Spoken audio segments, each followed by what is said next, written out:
Shalom Bapak Ibu Saudara, saat ini kita akan membahas tentang kehidupan murid-murid Tuhan Yesus. Nah, mempelajari kehidupan 12 murid Tuhan Yesus adalah sesuatu yang sangat menarik, termasuk kisah pelayanan dan kematian mereka yang kebanyakan tidak dicatat di dalam Alkitab, tetapi kita dapatkan dari tulisan bapak-bapak gereja dan tradisi gereja yang turun-temurun. Nah, berikut kisah kehidupan dari murid Yesus bagian yang pertama. Kita akan membahas tentang Petrus, Andreas, dan juga Yakobus. Untuk kisah hidup murid-murid Yesus yang lainnya bisa disaksikan ke part selanjutnya. Yang pertama, Petrus. Petrus adalah murid Tuhan Yesus yang paling banyak disebutkan di Alkitab dan menjadi pemimpin dan juga juru bicara tidak resmi dari murid-murid yang lain. Nama asli Petrus adalah Simeon, nama Aram yang berasal dari kata Simon yang artinya mendengar. Bentuk Yunani Simeon adalah Simon. Ia pertama kali diperkenalkan oleh Andreas saudaranya kepada Tuhan Yesus. Kemudian ia dipanggil menjadi murid ketika ia sedang menjala ikan di dalam Matius 4 ayat 18-19. Tuhan Yesus memberi Petrus nama baru, Kepa atau Kefas, dari bahasa Aram yang dalam bahasa Yunani disebut Petros atau Petrus. Yohanes 1 ayat 41-42. Kefas dan Petrus mempunyai arti yang sama, yakni batu karang. Pemberian nama baru ini menyiratkan pribadi dan kepemimpinan Petrus atas murid-murid lain dan atas gerejanya kelak yang diteguhkannya kembali di Kaisarea Filipi. Matius 6 ayat 15-19. Petrus adalah salah satu murid terdekat Tuhan Yesus bersama Yakobus dan Yohanes. Mereka bertiga seringkali ia libatkan dalam peristiwa-peristiwa penting tanpa kehadiran 9 murid lainnya. Misalnya, ketika Tuhan dimuliakan di atas gunung dan ketika Tuhan Yesus berdoa di Getsemani.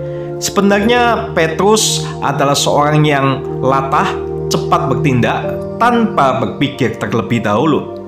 Puncak kelatan Petrus adalah ketika ia bersumpah dengan tegas di hadapan Tuhan Yesus bahwa ia bersedia bersamanya. Tetapi ketika Tuhan Yesus ditangkap, ia menyangkalnya sebanyak 3 kali. Namun setelah kebangkitannya, Petrus dikunjungi secara khusus oleh Tuhan Yesus dalam Lukas 24 ayat 34. Kemudian ia memulihkan kembali panggilan Petrus dan memberi tugas untuk mengembalakan domba-dombanya. Yohanes 21 ayat 15-19.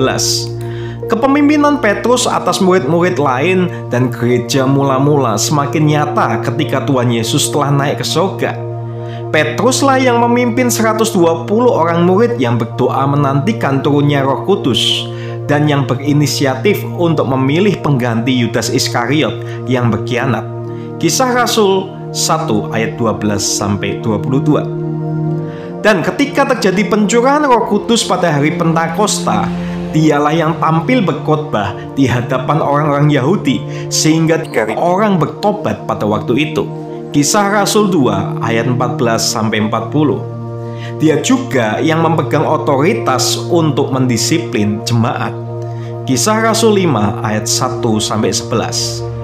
Petrus juga yang memimpin para rasul dalam pemberitaan kabar baik kepada orang-orang Yahudi.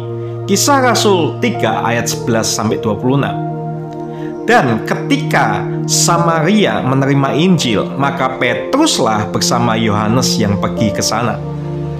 Walaupun Petrus dikenal sebagai rasul bagi orang-orang Yahudi, namun dialah yang pertama kali diutus Tuhan untuk memberitakan Injil kepada orang-orang non-Yahudi.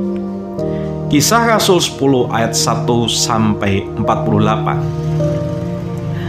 Pada sidang para pemimpin gereja di Yerusalem, Petruslah yang pertama mendesak agar gereja menerima orang-orang non-Yahudi hanya melalui iman kepada Yesus Kristus tanpa perlu disunat terlebih dahulu. Kisah Rasul 15 ayat 6-11. Petrus sering melakukan pelayanan ke kota-kota lain di luar Yerusalem. Ia pergi ke Lida dan Yope, Antioquia, dan mungkin juga ke Korintus. Hampir bisa dipastikan bahwa Petrus juga pergi ke kota Roma, pusat kekaisaran Romawi. Dan tradisi mengatakan bahwa di kota Roma lah ia meninggal bersama Paulus pada masa penganiayaan Kaisar Nero. Dikatakan bahwa ia disalibkan secara terbalik dengan kepala di bawah atas permintaannya sendiri, sebab ia merasa tidak layak disalibkan dengan kepala di atas seperti gurunya Tuhan Yesus. Kuat dugaan bahwa makam Petrus terdapat di gedung gereja Basilika di kota Roma, Vatikan, gereja terbesar di dunia dan pusat gereja Katolik. Petrus meninggalkan warisan berupa kitab suci, yakni surat 1 Petrus dan 2 Petrus yang diduga kuat ditulisnya dari kota Roma. Selain itu, menurut tradisi dan penelitian pakar Alkitab, pengaruh Petrus juga sangat kuat di dalam penulisan kitab Injil Markus. Yang kedua, Andreas. Andreas adalah saudara Petrus. Arti namanya dalam bahasa Yunani, Andreas adalah jantan. Andreas adalah murid pertama Tuhan Yesus. Sebelumnya ia adalah murid Yohanes Pembaptis. Kepadanya Yohanes Pembaptis memperkenalkan Tuhan Yesus sebagai anak domba Allah. Kemudian ia mengikut Tuhan Yesus dan membawa Petrus kepadanya. Yohanes 1 ayat 35-40. Setelah itu, bersama dengan Petrus ia dipanggil menjadi murid sepenuhnya. Matius 4 ayat 18-19. Andreas berasal dari Betsaida, namun selanjutnya tinggal bersama Petrus di Kapernaum sebagai penjala ikan. Andreas dikenal sebagai penginjil mula-mula. Selain membawa Petrus kepada Tuhan Yesus yang kelak menjadi pemimpin terkemuka di jemaat Kristen mula-mula, Andreas juga yang membawa kepada Tuhan Yesus seorang anak kecil yang mempunyai 5 roti dan 2 ikan. Yohanes 6 ayat 8-9. Kelima roti dan 2 ikan tersebut akhirnya menjadi cukup untuk dimakan oleh 5.000 orang setelah diberkati oleh Tuhan Yesus. Andreas juga membawa orang-orang Yunani untuk bertemu dengan Tuhan Yesus. Yohanes 12 ayat 21 dan 22. Tidak heran jika ia disebut sebagai penginjil nasional dan internasional yang pertama. Andreas termasuk murid yang bertanya tentang hukuman Yerusalem kepada Tuhan Yesus, di samping 3 murid terdekatnya. Menurut tradisi, Andreas menghabiskan tahun-tahun terakhir hidupnya di Skitia, bagian utara Laut Hitam. Tetapi sebuah buku kecil yang berjudul Acts of Andrew, kemungkinan ditulis tahun 260 Masehi, menceritakan bahwa ia memberitakan Injil terutama di daerah Makedonia dan mati martir di Patras, Yunani. Dikatakan bahwa Andreas disalibkan di kayu salib berbentuk huruf X, sebuah bentuk religius yang kini dikenal sebagai salib Andreas. Bangsa Skotlandia menjadikan salib Andreas ini sebagai lambang bendera mereka. Yang ketiga, Yakobus. Nama Yakobus berasal dari bahasa Yunani Iakobus, yang diambil dari bahasa Ibrani Yakov atau Yakub, artinya penipu. Nama ayahnya adalah Zebedeus. Bersama saudaranya Yohanes ia dipanggil menjadi murid Tuhan Yesus ketika mereka sedang menjala ikan. Matius 4 ayat 21-22. Tuhan Yesus menggelari Yakobus dan Yohanes sebagai Boanerges, yang berarti anak-anak guru. Mungkin hal ini menunjukkan karakter mereka yang agresif dan berwatak keras. Salah satu bukti kekerasan watak mereka adalah tak kala mereka mengusulkan kemusnahan suatu desa di Samaria karena menolak Tuhan Yesus melewati wilayah mereka dalam perjalanannya menuju Yerusalem. Tetapi Tuhan Yesus menegur mereka atas hal ini di dalam Lukas 9 ayat 51-56.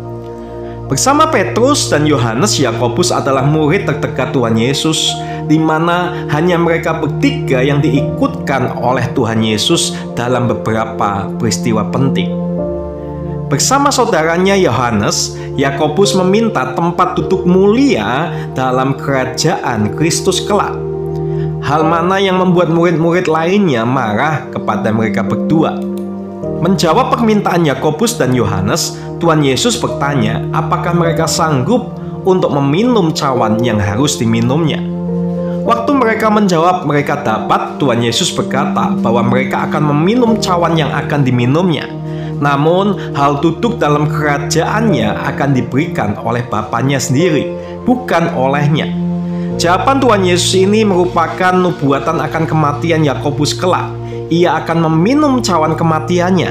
Hal ini digenapi ketika Raja Herodes membunuhnya dengan pedang di dalam Kisah Rasul pasal 12 ayat 2. Sekitar tahun 44 Masehi.